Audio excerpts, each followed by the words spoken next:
This is the video on basal ganglia physiology. Before moving into what happens when the basal ganglia don't work, let's go over their two pathways, the direct and indirect. The direct pathway has excitatory input from the cerebral cortex and the D1 cells of the substantia nigra pars compacta to the striatum, the caudate and putamen.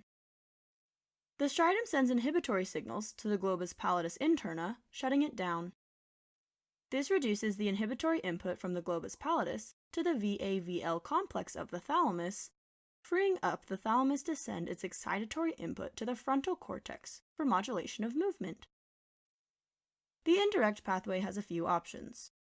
The cerebral cortex can send excitatory signals to the striatum, and in this pathway, the striatum sends inhibitory signals to the globus pallidus externa. This shuts down the tonic inhibitory output from the globus pallidus externa to the subthalamic nucleus. This transiently allows excitatory output from the subthalamic nucleus to the globus pallidus interna, strengthening the inhibitory output from it to the thalamus. The cerebral cortex can also send excitatory signals to the subthalamic nucleus directly, so the globus pallidus interna will continue to send inhibitory signals to the thalamus. The substantia nigra pars compacta can continue to send excitatory signals to the striatum from the D1 cells, or send inhibitory signals to the striatum from the D2 cells. Phew! So much for a review. When these systems of controls do not work correctly, a movement disorder arises. One type of movement disorder is a tremor.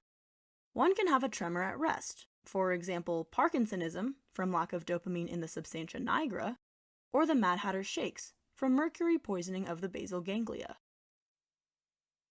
Another type of tremor is an action tremor. This tremor is seen only when the hands are trying to do something but is not seen at rest. This can be due to a lesion in the red nucleus.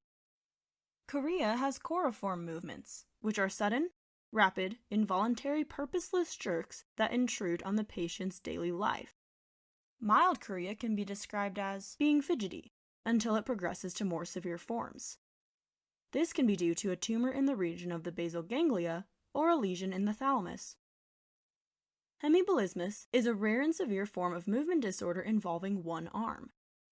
The patient's arm will have uncontrolled, wildly flinging motion of the arm, and the patients can often break their arm when it's flung against a wall or other solid object. This is caused by damage to the subthalamic nucleus. Unless the patient lies perfectly still, any small movement will trigger the hemiblismus. Unless treated, the patient will eventually die of exhaustion. Batwing dystonia is an involuntary flapping movement of the arms, like a bat flying. This can be due to Wilson's disease, where the patient cannot eliminate copper from the system. The copper builds up in the body, including the basal ganglia, forming this flapping movement disorder. Dystonia is a slow, prolonged contraction of the trunk muscles.